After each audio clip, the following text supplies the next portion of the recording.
Bienvenidos a Expertos de Sillón. Este es el podcast en el que cada episodio nos sentamos con un invitado o invitada y les preguntamos sobre sus placeres culposos, teorías totalizantes, aquellas obsesiones que les consumen la vida. Yo soy Alejandro Cardona. Y yo soy Sebastián Rojas y hoy estamos aquí con Alonso Burgos. Alonso, bienvenido a Expertos de Sillón. Muchas gracias por tenerme aquí. Pues a todas las personas que nos escuchan, Alonso es un escritor mexicano y también es estudiante de doctorado en literatura comparada en la Universidad de Princeton. Intenté sacarle una especialidad.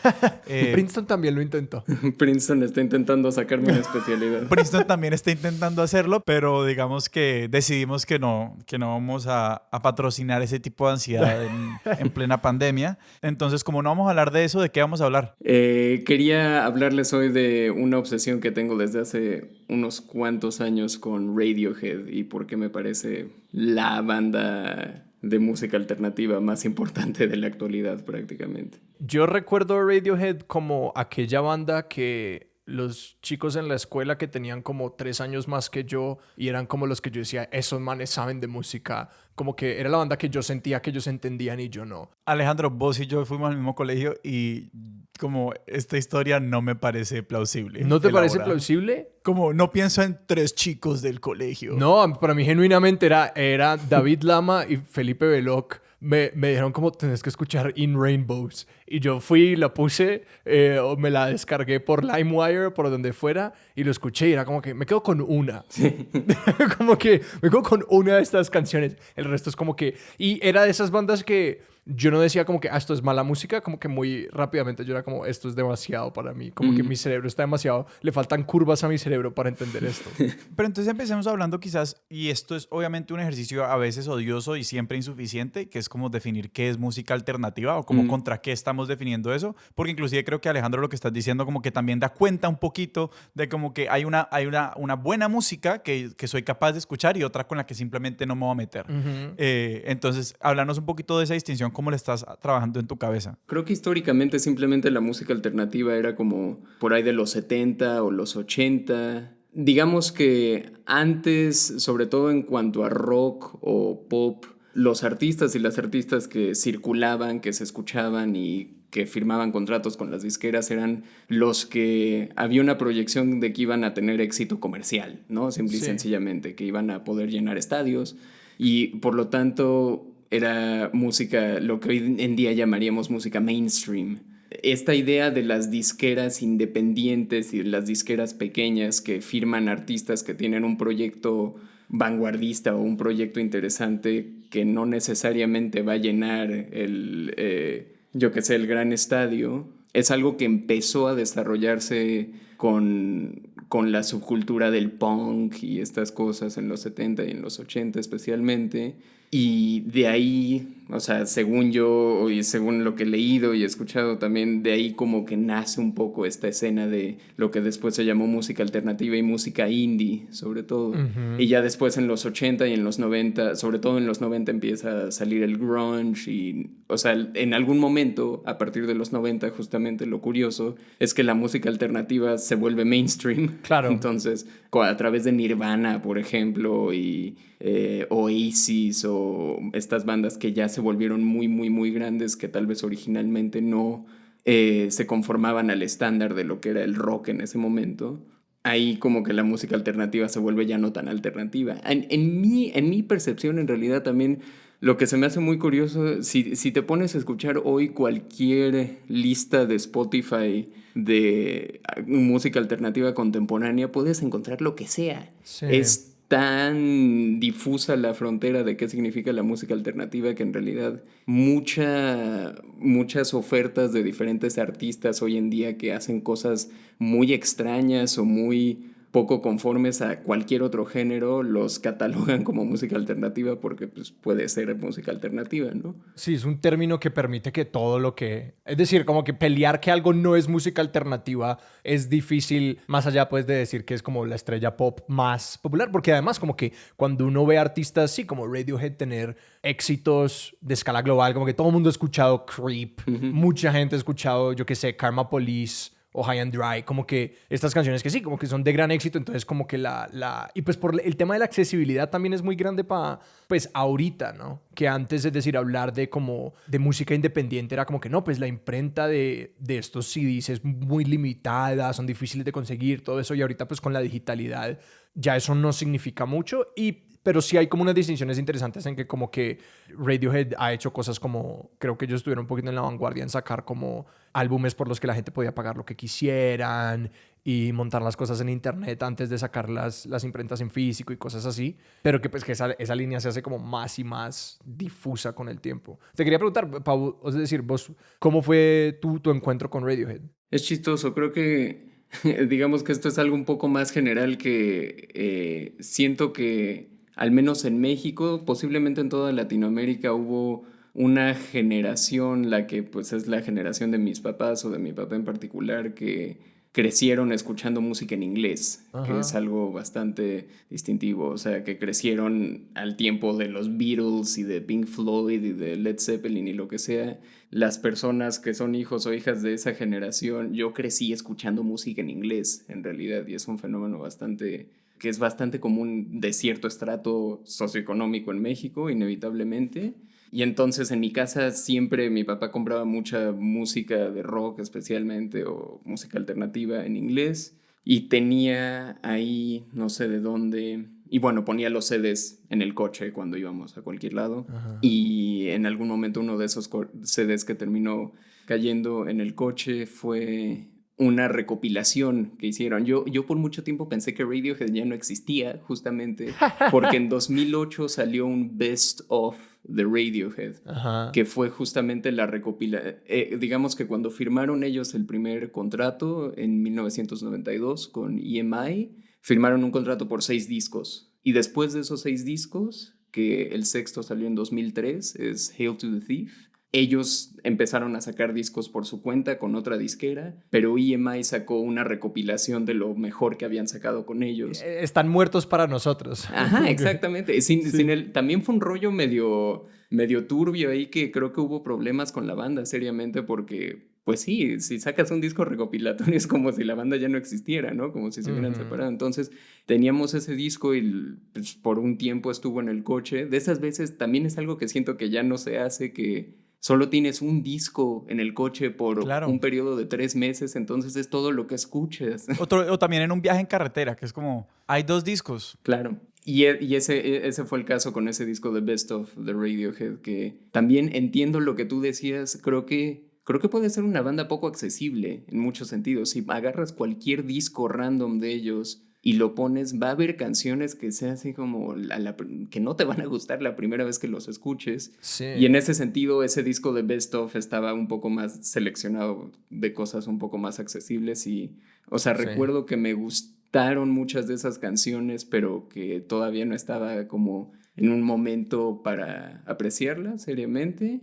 Y ya después creo que mi reencuentro fue hace unos 4 años que me empezaron a salir como recomendaciones en YouTube de videos del último disco y así empecé a caer en el rabbit hole de YouTube. Y Pero eso es a mí me parece muy interesante ese momento. No sé si vos sos el tipo de persona como a mí, eso me seduce mucho. Como que yo recuerdo, por ejemplo, una de mis bandas favoritas es The Sheens. Y esa es otra banda que, la verdad, es mucho más pop que Radiohead y que genuinamente tiene un sonido muy tradicional, rock. Muy asequible. Muy asequible, como ochentero en algunas maneras, pero sí tienen unas canciones que son como extrañas y que la primera vez que yo los escuché no me conecté, como que no lo entendí, pero recuerdo haberlo como puesto muchísimas veces, como este álbum Wincing the Night Away de ellos. Como que lo puse un montón de veces porque yo era como que quiero entender esto, como que quiero como desarrollar mi gusto en torno a esto y pues claramente porque es como que algo que yo percibo como que me va a elevar musicalmente o como que me va a volver una persona más sofisticada o me va a ganar la aceptación de como un grupo de melómanos al que quiero pertenecer, ¿cierto? Que está como cargado de todo eso, pero no sé si a vos te produce más ese tipo de cosas o es decir, ¿cómo es ese acercamiento cuando vos te encontrás con algo que es como retador musicalmente? Yo creo que para acotar la pregunta, es como cuando cuando te encontraste con Radiohead, vos dijiste, ¿esto es algo que yo tengo que entender o es algo que yo puedo llegar a disfrutar? Porque yo creo que son como dos caminos distintos que uno toma cuando se encuentra con algo que le intriga, pero que como que no conecta inmediatamente. Sí, es una buena forma de dividir eso, porque creo que, sobre todo en la música, creo que en otros medios no nos cuesta tanto trabajo aceptar la idea de que tenemos que tomarnos un tiempo para poder apreciar. Si estamos leyendo un libro o si vemos una obra de arte o una película, compramos más fácilmente la idea de que va a ser un desafío apreciarlo y entenderlo al mismo tiempo. Y en cambio creo que con la música estamos bastante acostumbrados a una especie de gratificación instantánea de que, esto me gusta, este ritmo me gusta, me hace moverme, o Sí. esta melodía, esta voz suena bien. Creo que es instintivo. Ajá, y que ni siquiera hay tanta necesidad de ahondar en esa afectación que produce la música para apreciarla. Y creo que justamente en ese reencuentro con muchas de las canciones que había escuchado en el coche, me di cuenta que había como toda una capa más profunda en arreglos instrumentales, en las letras, que en ese sentido creo que sí fue este proceso de que tenía que entender un poco más para poder apreciarlo. Entonces devolvámonos y pensemos, o sea, hablamos de todo lo que vino antes. O sea, porque claro, entonces está este primer momento del carro y está el reencuentro hace 4 años. Como, ¿cuál es esa trayectoria que permite como conectar esos dos puntos? Ninguna banda te debe nada a ti como persona que los escucha. ¿Qué? Pero aún así, creo que todos hemos sentido que algunas bandas nos decepcionan personalmente, ¿no? O sea, que el desarrollo de una banda a lo largo del tiempo, que sacan su nuevo disco y es como, no, ¿por qué hiciste esto? ¿Por qué están haciendo esto? Y muchas bandas que a mí o sea, por ejemplo, yo fui un gran fan de Muse, y hay muchos discos de Muse que me siguen gustando muchísimo, pero los últimos discos me parecen terribles en realidad y no... fui ahondando mi gusto por música instrumental, tipo rock alternativo, en esos años a través de justamente los gustos de mi papá también, inevitablemente. Y a mí algo que me llamó mucho la atención de él desde siempre es la fascinación que le tiene, que creo que también es algo muy generacional, a los Beatles. O sea, él es capaz de escuchar a Abbey Road o el Sgt. Pepper's una y otra vez, y lleva escuchando esos discos 40 años, ¿no? Y no se cansa de ellos. Y yo siento que a mí sí me pasa mucho que a veces me canso de una banda que hace 3 años me gustaba mucho, pero que ahora ya no me toca tanto. Y creo que, o sea, digo, tal vez sea ingenuo decir esto a mis 25 años también, pero siento que en Radiohead hay algo que o sea, that speaks to me a un nivel un poco más profundo. Y no estoy muy seguro qué es. Tal vez esto también es mi intento de ponerlo en palabras y de articularlo. No, y pues que hay también algo interesante, y es que yo creo que pues esa barra se va moviendo, porque como que tu papá aprecia, es decir, como que la cultura musical en la que tu papá creció inicialmente es aquella que los Beatles llegaron y rompieron. Y como que vos mismo describiste los Beatles como tu campamento base. Es como que tu campamento base fue los Beatles, fue Pink Floyd. Entonces es como que, bueno, ¿y qué hay más allá? Sí. Como que esa barra de la vanguardia se va constantemente moviendo hacia adelante. También hay como el momento en el desarrollo como cerebral musical de uno, como que esa impronta que uno hace. Hay como un lugar en el consumo de la música que está... Es decir, si es demasiado familiar no es interesante, y si es demasiado alien es demasiado inasequible. Entonces que nosotros como que siempre tendemos a buscar esa cosa que está como en la mitad. Hay suficientes cosas diferentes para producir intriga, pero también es suficientemente familiar como para ser cómodo y que no es demasiado peso para levantar en ese momento. Totalmente. Contextualizarnos un poquito de qué es Radiohead, ¿cierto? ¿Quiénes son los integrantes? ¿Cuáles han cambiado a lo largo de los años? Y un poquito como su discografía a la larga, porque cuál es la historia hasta que rompen con EMI, que me pareció curioso que dijeras EMI porque nunca había escuchado a alguien decir EMI en lugar de EMI. Y lo que hacen después, o sea, después de ya volverse, por decirlo así, propiamente independientes. Radiohead son 5 integrantes. Desde el comienzo, justamente, dice la leyenda que se conocieron pues, desde la preparatoria, que estaban como en una boarding school y que ensayaban juntos. Luego cada uno se fue a la universidad, pero seguían como en contacto y regresaron y comenzaron a trabajar juntos después de la carrera. ¿Y todos estudiaron música o estudiaron distintas cosas? No, justamente Thom Yorke, que es el cantante, creo que estudió literatura, de hecho, lo cual no me parece una coincidencia. No, claramente él tenía que haber estudiado algo así como arte de estudio o literatura o como historiografía o alguna vaina así. Totalmente, Sí. totalmente. Creo que los demás no estoy seguro. Dos de ellos son hermanos, Colin Greenwood y Johnny Greenwood. Digamos que Colin Greenwood es el que por lo general toca el bajo, Johnny Greenwood es la lead guitar y como el multi-instrumentalista. Tom York es el cantante y El ícono ahí. O sea, Tom York es el Kurt Cobain. tiene una cara muy distintiva porque nació con un defecto en los ojos y Tiene un ojo entonces como tiene un ojo caídito. medio cerrado. Ajá, exactamente, tiene un ojo medio caído siempre. Y Phil Selway y Ed O'Brien. Y digamos que el primer disco que sacaron se llama Pablo Honey, que creo que salió en 1992. Ese es uno de esos discos que es como estos debuts que tenían que pasar, pero que una vez que pasaron ya nadie les interesa. O sea, Ajá. Es como el falso comienzo, el falso Ajá, inicio de exactamente. Radiohead. Exactamente, es como el primer paso donde estaba Creep y lo que les permitió como ganar reconocimiento, pero que al mismo tiempo si ahorita escuchas ese disco sí es bastante como qué demonios estaban haciendo, pero también tenían 19 años o 20 años o yo qué sé.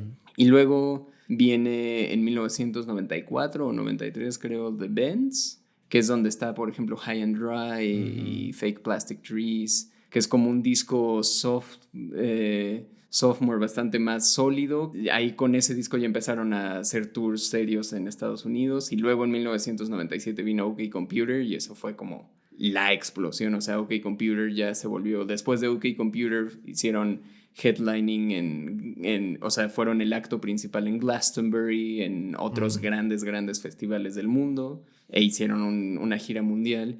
Y OK Computer desde el principio fue, o sea, también la cosa de Radiohead que creo que vuelve bastante detestable a muchos de sus grandes fans es que para la gente que en realidad admira mucho Radiohead son como el non plus ultra y entonces críticamente siempre los discos tienen un 10 o lo que sea, Sí. incluso si tal vez no sean los mejores discos de la historia, pero OK Computer sí fue el primer disco de ellos que tuvo como, o sea, que inmediatamente tanto los críticos musicales reconocieron que era algo nuevo y algo que posiblemente iba a resultar histórico, como que recibió una atención de las masas, por así decirlo. Lo curioso de este asunto es que luego de OK Computer hicieron un tour de un año, estuvieron tureando el disco y luego medio que se suspendió todo.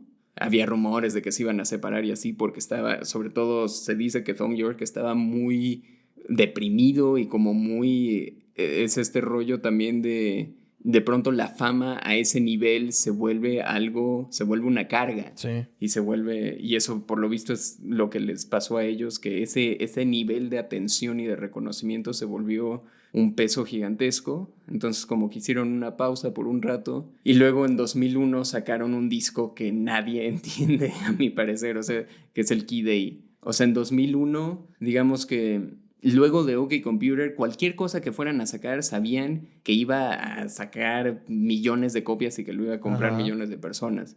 Y pudieron haber hecho una continuación de OK Computer y seguir con esos temas de ansiedad y guitarras pesadas y todo eso. Lo que hicieron en vez de eso fue que dejaron todos los instrumentos prácticamente y empezaron a experimentar con elementos electrónicos, con sintetizadores, con drum machines, con complementos modulares y ese disco es rarísimo porque justamente lo escuchas y no suena Radiohead, suena más bien como música electrónica experimental, que eso es lo que es en realidad, y de vez en cuando con un falseto de Tom York. Y entonces como que la gente no entendía qué estaba pasando y creo que ahí, o sea, creo que si algo se puede decir de estas personas es que no han dejado que la presión les gane de sacar lo que la gente espera de ellos, sino que siempre se han puesto a hacer lo que ellos quieren. Regresando un poco a la primera pregunta de qué es para mí la música alternativa, creo que algo con lo que me puedo identificar o que es algo valioso para mí en muchas de las bandas que escucho es que, sobre todo en la música alternativa contemporánea, un carácter temático. En la música alternativa que a mí me gusta por lo menos, y en la cultura en general que a mí me gusta, es cierta... O sea, no es como esta oposición antisistema de quemen todos los edificios tipo el punk en sus inicios o así, pero sí hay cierta inquietud y cierta inconformidad sobre cómo están las cosas y sobre el estado de las cosas. Y sí, siento que muchas veces las canciones de Radiohead, pero también lo puedes decir de canciones de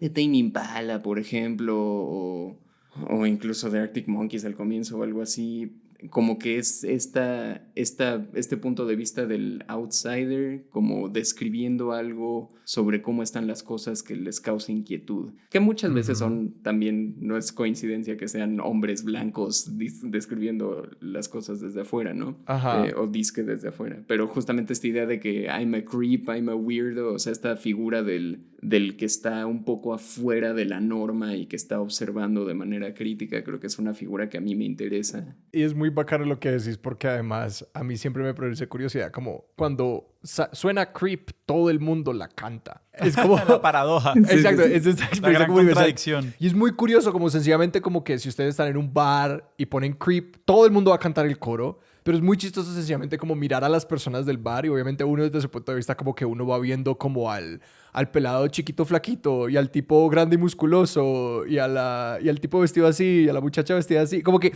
sencillamente como que todo el mundo desde su propia identidad cantando esa canción. A mí me encanta eso como ejercicio porque uno mismo va viendo como que, como que sí, como cuáles son todos los tipos de alienación que cada una de estas personas puede tener. Y hay una cosa interesante y es esta idea de la, cómo se va construyendo la desafección a través de la música y que siento que sí hay, no sé, especulando verdaderamente, sí hay un rompimiento, al menos en la música como anglosajona, entre como la desafección de los 60s, 70s y 80s tempranos, que era una desafectación que se podía ser oposicional, ¿cierto? Que podía ser rompan todo, vamos contra el sistema, mientras que la desafección como, pues sí, desde los 80 para acá, podemos decir como la desafección neoliberal, si se quiere, empieza a ser mucho más algo que se vive con un fenómeno individual, ¿no? Sí. Por eso todo el mundo, por más de que aunque se vea desde afuera normal, puede decir, I'm a creep, I'm a weirdo, ¿cierto? Puede sentirse alejado de todo, porque ahora ese sentimiento ya no está colectivizado, sino que es un sentimiento individual. Y justamente creo que eso también toca en algo que, o sea, a mí inevitablemente como alguien que me interesa estudiar la cultura también como un documento social y político y así de un tiempo en específico, creo que algo que sí se puede decir de Radiohead es que para Agamben, para un filósofo italiano, él tiene como una definición del contemporáneo que me gusta mucho, que son las personas, los sujetos contemporáneos son aquellos que pueden ver la oscuridad de su propio tiempo y no se dejan cegar por la luz, que es una definición sensacional, me parece. Y creo que en ese sentido me parece que Radiohead o Thom Yorke, el cantante que es el que hace bastante de las cosas, sí tiene como una capacidad de ver esa oscuridad y reflejar un poco esa inquietud, como tú dijiste, Sebastián, de quizá la era neoliberal de el fin del siglo, de el comienzo de la digitalización. O sea, OK Computer es un disco que es como el gran disco que los lanzó al estrellato serio, que salió en 1997. Es un disco que el tema principal es la inquietud por la digitalización y por este mundo que está cambiando y los individuos que se están retrayendo en sí mismos y esta sociedad bastante fragmentada y bastante...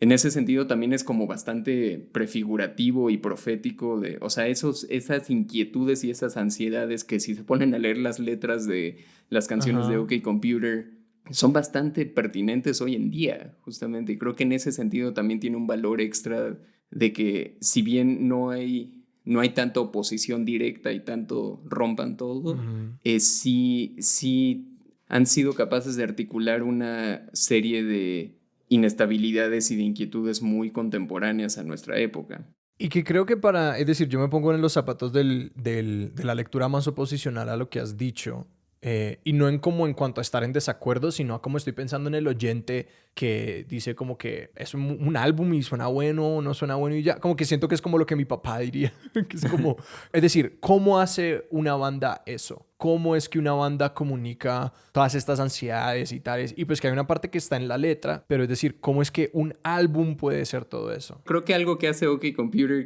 o sea, en ese sentido OK Computer justamente es bastante experimental. Hay una canción en medio del disco que ni siquiera es una canción, y eso es lo genial, que se llama Fitter Happier.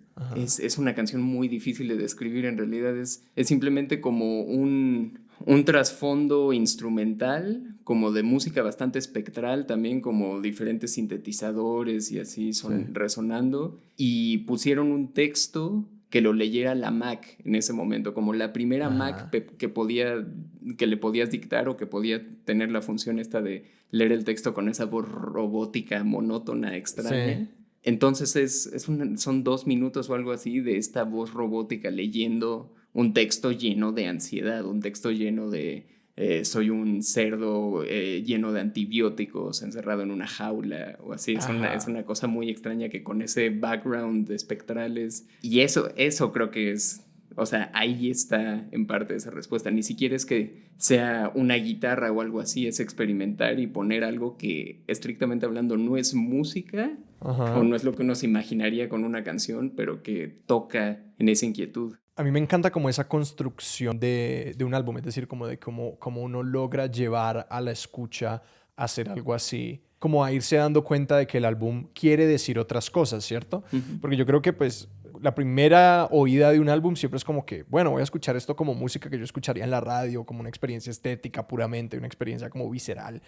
Y que luego uno se topa con algo así y es como que, ay, ¿qué es esto tan raro? Uh-huh. Y que si uno elige, entonces uno puede como usar eso como esa primera pista que va abriendo el contexto de ese resto del álbum. Y que incluso puede pasar como una sola canción. Hay un álbum de Andrew Bird que a mí me gusta mucho que es My Finest Work Yet, que yo lentamente me di cuenta de que de una manera muy elegante él estaba hablando de como todo el proceso electoral de Estados Unidos en el 2016, pero que si no... como que si no paraban muchas bolas no te dabas cuenta. Y eran como líneas específicas en las canciones que yo luego iba como que, ok, esto está muy específico. Y luego me iba como devolviendo y trazando esa cosa. Y que es un trabajo muy elegante y una fina línea de trazar como para que la vaina no se vuelva obvia y no se vuelva como sesuda. Y que siga valiendo como un álbum y que siga siendo como música. Sí, justamente son luego esas canciones que tienen un poco como la llave, en cierto sentido, ajá, que tienen como ese significado más allá de lo puramente armónico y musical, son las que jamás acabarían en una lista de Spotify, por ejemplo, o algo así. O sea, sí, ahí está justamente el valor de el álbum como producto en conjunto. A mí también se me hace muy curioso cómo en la música estamos cada vez más acostumbrados a escuchar como canciones individuales y todo va en esa dirección, siento yo, de los singles o todo esto, cuando el álbum es o sea, como el producto del álbum, como una obra de diferentes episodios, es algo que cuando funciona bien es espectacular, es un viaje verdaderamente. A mí recientemente me dio un poquito de fe aquel álbum de Taylor Swift, el que es como todo country, ¿cómo es que se llama? No me acuerdo. No sé. ¿Su último álbum?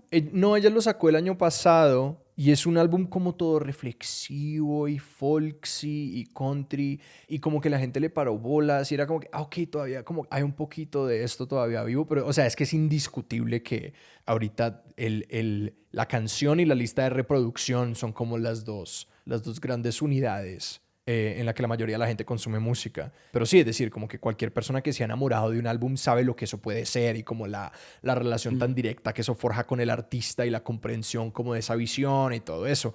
Que si uno empieza a ver como esas metas y esas tendencias y además como la evolución de un artista se traza como en los distintos sonidos que va desarrollando el álbum y el álbum habla además de como técnicas de grabación y técnicas de cómo están escribiendo las canciones y todo eso. Es decir, abre mucho la puerta como al artista, mientras que la lista de reproducción y todo esto es como, pues piensa más en el oyente sí, como esta experiencia puramente estética, pero que el otro día como que volví a ver ese álbum de Taylor Swift y era como que hay alguna esperanza, como que hay alguna esperanza de que todavía le paremos bolas a esto.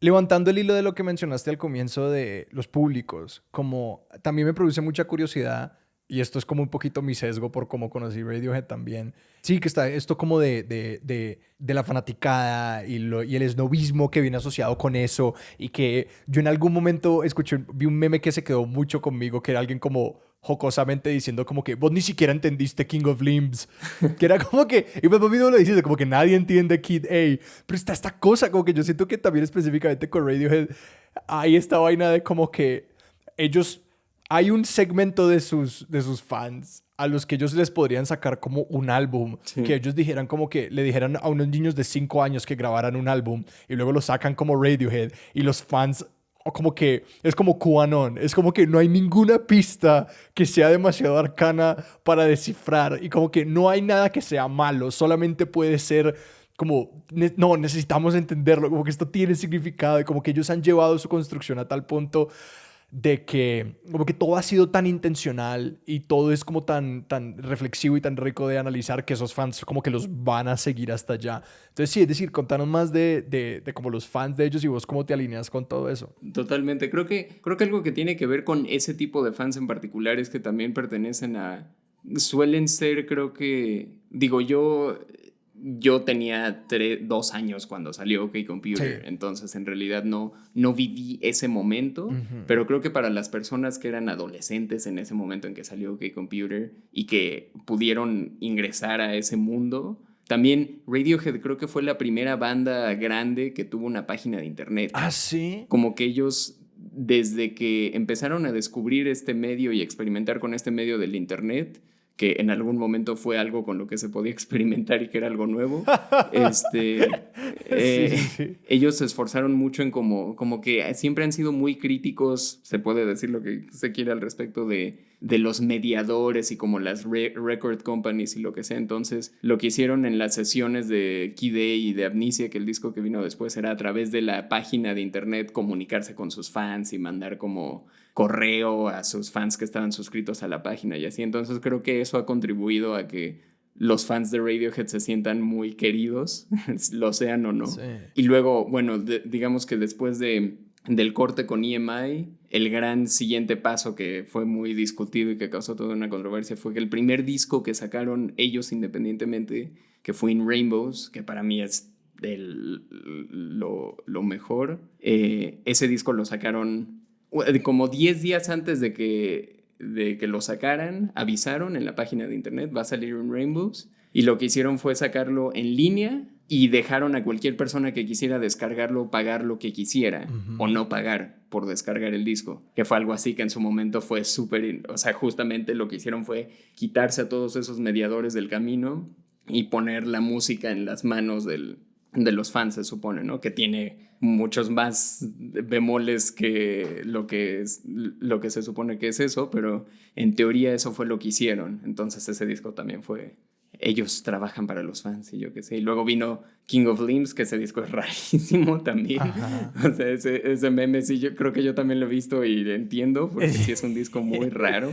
Y luego en 2000, el último disco que sacaron creo que fue A Moon-Shaped Pool, que salió en 2016 o 2017. Y quizá lo último sobre la banda en general, creo que algo que a mí me parece bastante importante es que todos ellos tienen también como carreras solistas. O sea, Thom Yorke ha sacado al menos 3 discos como solista con otra banda. Y algo que se me hace súper interesante, Johnny Greenwood, el guitarrista principal, es compositor en realidad. O sea, se ha desarrollado como compositor y ha hecho el soundtrack de muchas películas súper famosas de Hollywood. O sea, no sé si ubican There Will Be Blood. Sí, claro. Ah, ese man hizo ese. Él hizo el soundtrack. Oh, wow. O sea, él ha hecho el soundtrack de muchas películas bastante importantes de Hollywood. Sí. Y entonces por eso también puedes ver cómo en los últimos discos como se dirigen más a algo un poco más orquestral, los arreglos son mucho más complejos y así, porque, o sea, todos estos son súper músicos que están trabajando juntos de alguna forma después de tantos años. Claro, y que tienen eso bueno de como de las carreras paralelas que se van nutriendo de esos otros proyectos.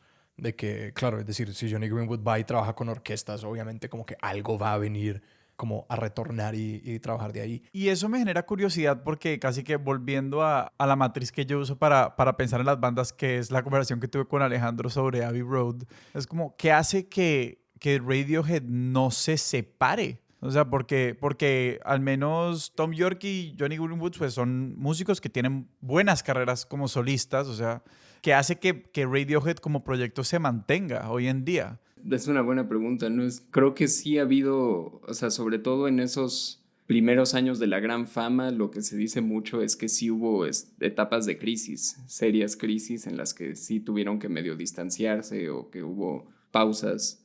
El estereotipo, como la caricatura de las bandas que se separan es... No hay un episodio de alguna caricatura en la que forman una banda y se separan y que lo que pasa, el problema, así es como me lo imagino yo, es que como que los egos crecen demasiado y ya no caben en el mismo cuarto, ¿no?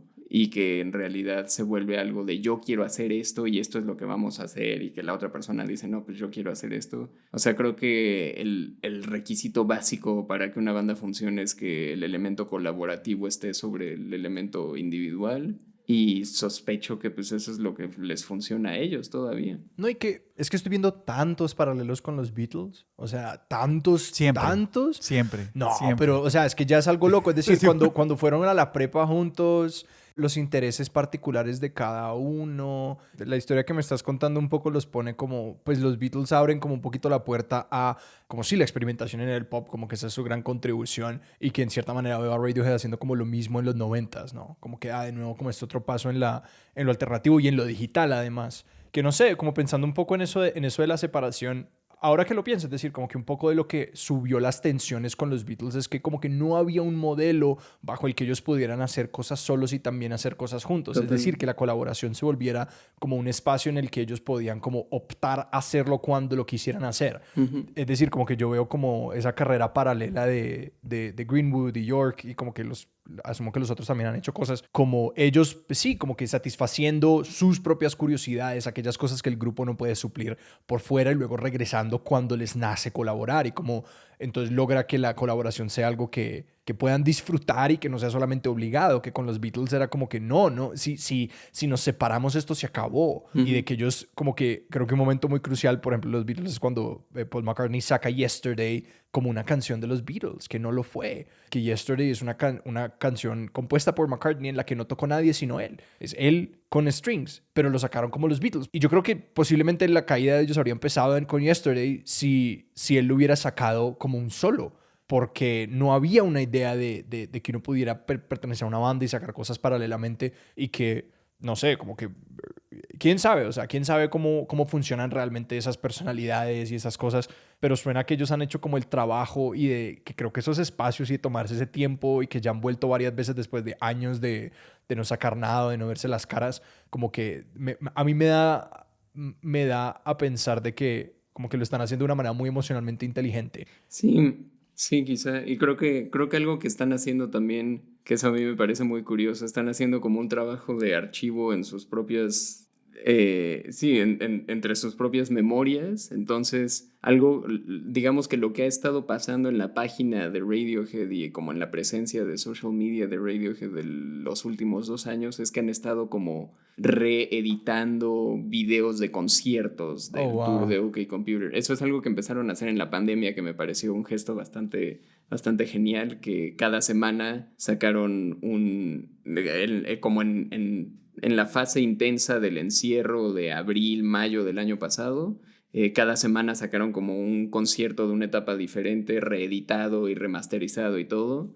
Desde la gira de The Bends en 1995 hasta de la última gira de A Moon-Shaped Pool. La cosa es que también digas lo que digas de los discos, que alguno es mejor que el otro, que Key Day no se entiende o King of Limbs, en todos esos discos hay al menos una canción que es brillante, me parece. Entonces, cuando en la última gira que hicieron de Moon-Shaped Pool, que tocan canciones, al menos una canción de cada disco, es algo espectacular, o sea, es algo genial, como que de esos conciertos que sacaron, hay uno en el Lollapalooza de Berlín, que justamente creo que acaban tocando Creep y no habían tocado Creep en años porque detestan Creep, porque es la única canción por la que los ubican, y que en el último encore de pronto empieza a sonar Creep y todos se vuelven locos. Obviamente. No, que es como lo que hacía Kurt Cobain con Teen Spirit, que tocaba los primeros 2 acordes y luego se le reía al público en la cara y decía, yo no voy a tocar eso. Sí, exactamente.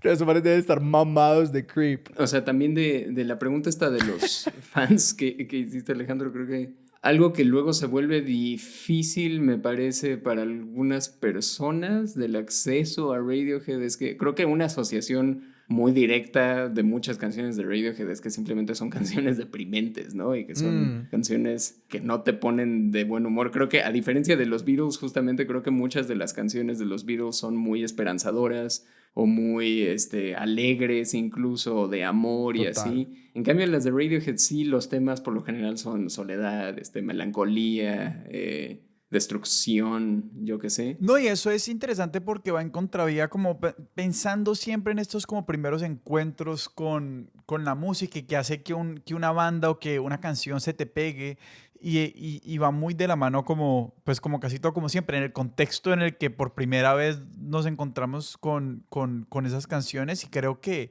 este elemento precisamente como de tener canciones tristes, melancólicas, súper reflexivas, que a medida también se van volviendo llenas de sutilezas, ¿no? Es como que cuando yo pienso en la música de Radiohead, siento que es como que esto tiene como 5 capas de cosas que yo puedo escuchar y darme cuenta y Ajá. tengo que hacer un esfuerzo por descifrarlas todas o como por ser...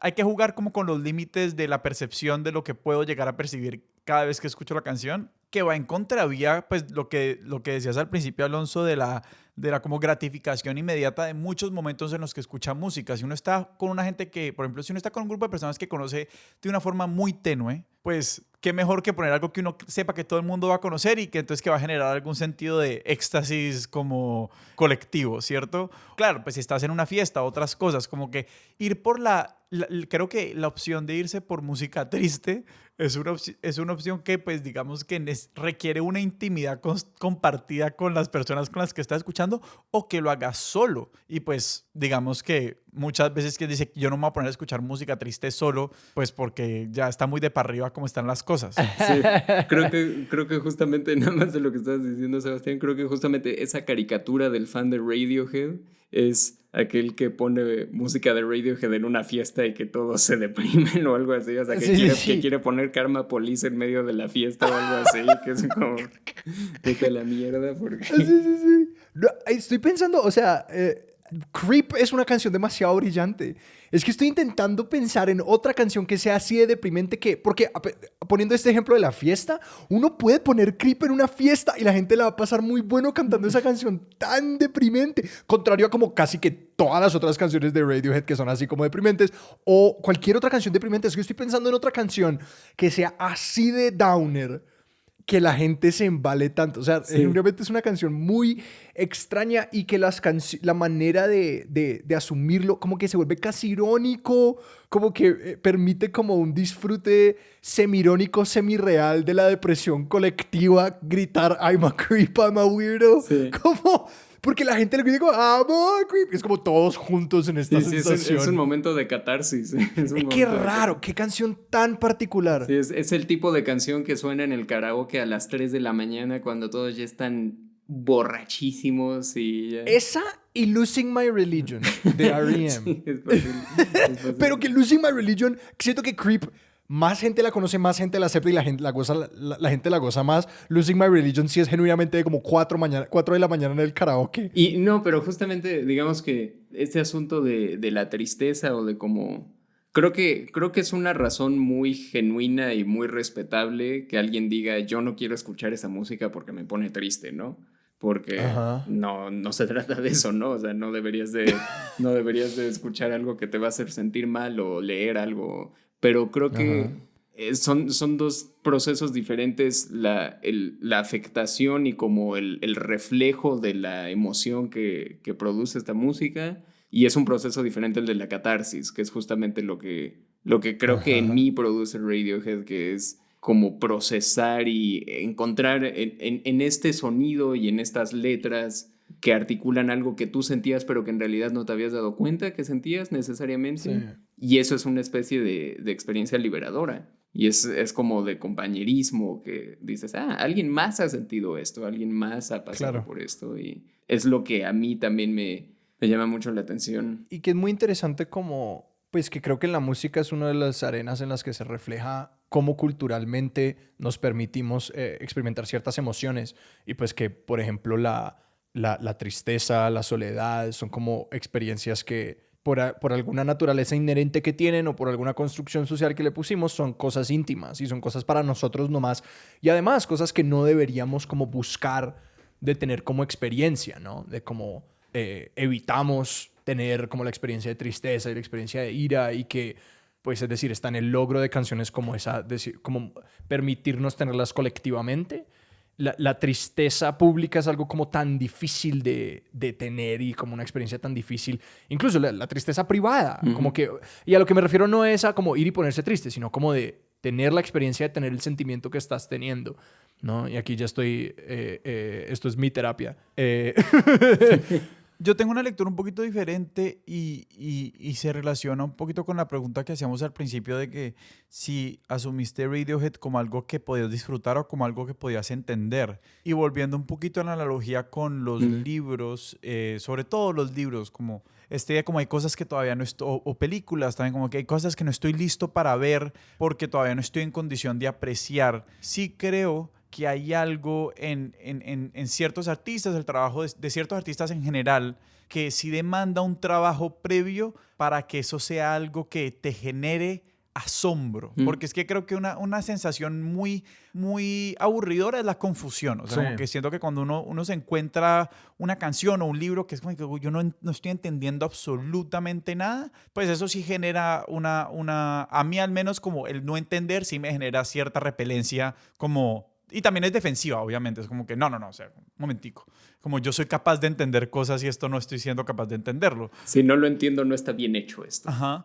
Pero creo que hay ese momento en el que uno accede, como por decirlo así, a lo sublime, que es siempre a través del asombro. O sea, es como así sea que estoy leyendo como sobre física cuántica y diga como que, wow, esto está expandiendo mi mundo y esa expansión puede ser inclusive como, uy, alguien más siente esto que yo estoy sintiendo. Así eso haya requerido mucho trabajo de llegar hasta ahí. Claro, y creo que sí, en ese sentido, en mi experiencia personal, creo que yo sí necesité cierto nivel de madurez emocional quizá para poder regresar a Radiohead y sentir que había algo ahí que me hablaba personalmente. O sea, antes... Quizá en esa primera experiencia de escuchar Radiohead me gustaba musicalmente y las guitarras distorsionadas y el escándalo, pero digamos que esa interacción y esa conexión más íntima y más profunda, sí se necesita cierta preparación o cierta madurez emocional o estar en ese momento. Algo que me gusta mucho, hay una entrevista que le hicieron a Thom Yorke hace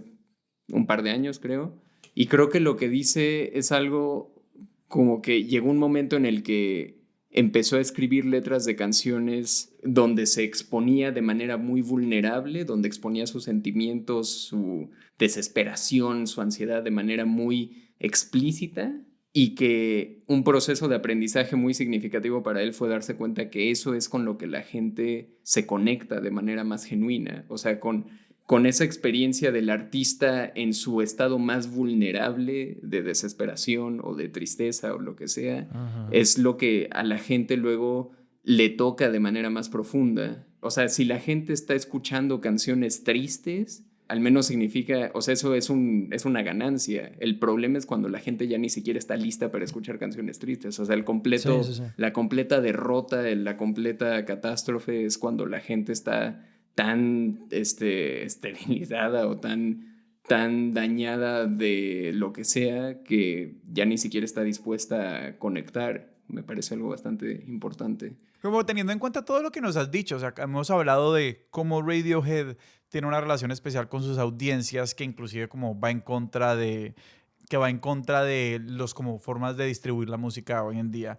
Estamos hablando de como las diferentes registros emocionales que toca Radiohead, una diferencia muy marcada como entre la rebeldía y la desafección. Hemos hablado de la tristeza, hemos hablado ya del uso de ciertos instrumentos, como que verdaderamente qué es lo que hace que vos digas que Radiohead es la banda que más ha hecho por el género alternativo en las últimas décadas. O sea, sí me atrevo a decir que el mundo musical sería diferente si no existiera Radiohead. O sea, creo que ya a estas alturas, aunque todavía existan y aunque sigan produciendo cosas, hay un antes y después de Radiohead, y que creo que lo confiesen o no, la mayoría de las bandas alternativas contemporáneas, o sea, desde las grandes de los Strokes, los Arctic Monkeys, Tame Impala o lo que quieras, hasta las cosas más indies, tienen algo que pueden hacer gracias a que estos cuates se pusieron a experimentar primero. O sea, son un poco un parteaguas, me parece. Tanto en cuestión de temática, como lo que dices, como en cuestión experimental de meter sintetizadores a lo demente y drum machines en una canción de rock. Y otra cosa que me parece interesante de discusión sobre lo alternativo y como para dónde va eso hoy en día. Y hablábamos al principio un poquito como de las listas de reproducción y cómo alternativo es todo lo que básicamente escapa como una serie de categorías que sí están muy bien delimitadas. ¿A usted parece que para que exista como esta música alternativa que puede ser como muy transformadora o vanguardista como a nivel de la música en general, o sea, como que pueda llegar a influir tanto en otros artistas y en una visión digamos, la música como forma de arte, ¿los álbumes son necesarios o esto se puede hacer en una época de sencillos y listas de reproducción en la que todo está más diluido? Creo que la forma del álbum tiene un potencial de expresión que no se...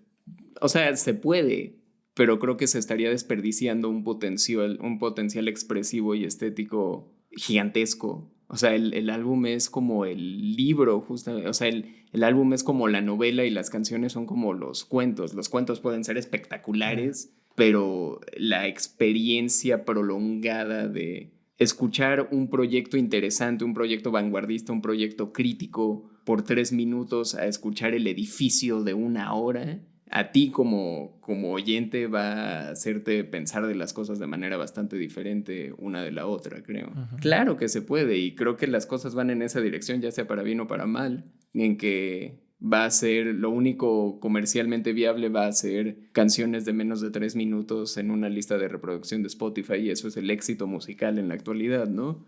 Sería una lástima que se pierda el formato del álbum porque creo que sí tiene un potencial narrativo simplemente que no tiene una canción individual. Yo recuerdo, pues también aquí está mi sesgo de que la gran discografía que yo exploraba es la de los Beatles, que digamos la llegada a ciertas canciones dentro de un álbum es también otra experiencia, como que si ustedes tienen algún artista favorito y una canción favorita de un artista, después algún álbum que sea meritorio, como un álbum que no haya sido sencillamente construido como una serie de sencillos, como un álbum que fue construido con la intención de álbum y no la de empaquetar sencillos, es a lo que me refiero. No es que un álbum construido con sencillos no valga la pena en la vida, no.